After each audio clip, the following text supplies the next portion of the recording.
Today I want to talk to you about the fundamentals of the backswing and also the fundamentals of the top of the golf swing. When students come to me, their first struggle is generally how do they get the club off the ground. Once they're set in their posture, once they have their alignment and everything's determined there, how do we get the club off the ground and get the club into motion? And I wanted to show you that today. Once we're set up in a good posture, we have our club set.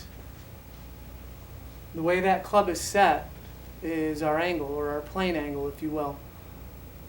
The plane angle is extremely important in my teaching and also teaching for Haney Associate Pros, because that really determines everything in the golf swing. What people don't understand or don't realize is that the club needs to go up. There needs to be a hinging of the wrists. Your wrists hinge on the way back, and on the way down they unhinge. So it's very important that there's upward motion. At the same time, your shoulders and your arms begin to move. They begin to turn.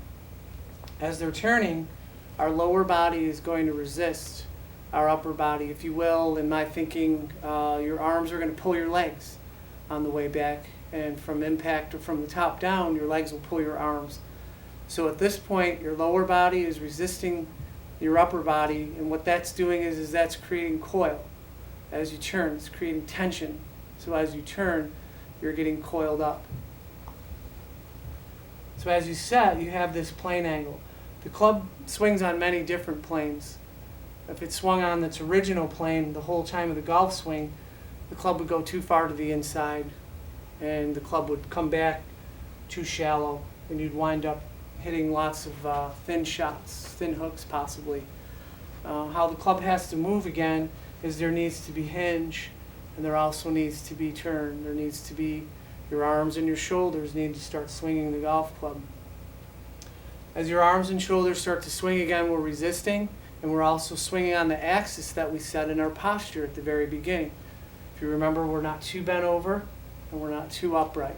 We have good flex in our knees.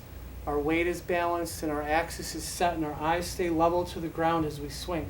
We don't want our head to come up, nor do we want our head to go down towards the golf ball. So our eyes stay level to the ground and we swing on our axis. With that hinging and your shoulders turning, blending is created. So the club can't go this way and then start to swing back. There needs to be blending. So as the club comes back, comes up, there's a blending of the shoulders and the arms. When you get to the end of your takeaway, the club should be parallel, or the club shaft should be parallel to the ground, parallel to the ball target line. This club's parallel to the ground, but it's too far inside. This club is parallel to the ground, but it's too steep. After we get back to the end of our takeaway, the end of the takeaway is the most important part of your golf swing other than impact. And as you get back to the end of your takeaway, you'll notice that the toe of the club is a little bit toed in. That's because of the bend of your spine, or the angle of your spine. Once we get to the end of our takeaway, there's more upward. There's more upward, there's inward, and there's backward. Upward, inward, and backward. So off the ground, we get to the end of our takeaway, going upward, inward, and backward.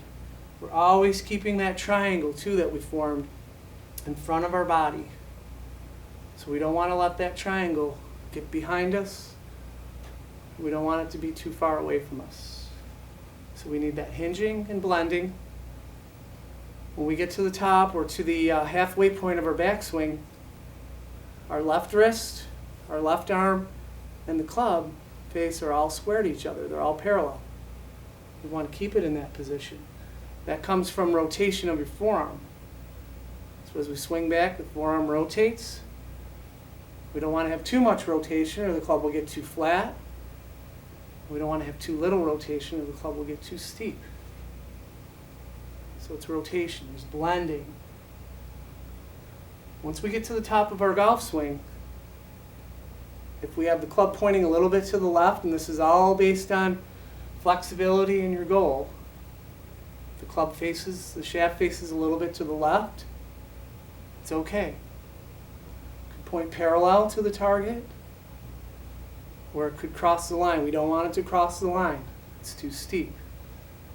So parallel, or just short of parallel, it's fine. And the top of your backswing is determined by the end of your shoulders turning.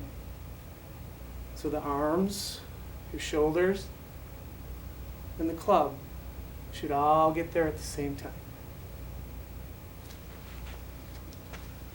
I hope this tip helped your game, and thanks for watching.